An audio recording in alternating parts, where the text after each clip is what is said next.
doesn't, there may come a time to talk options. Options?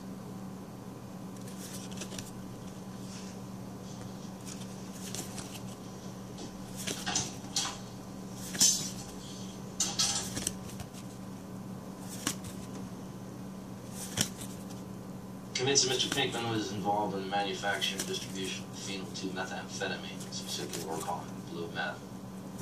Tracked him to a scrapyard. He stored an early 80s camper, RV.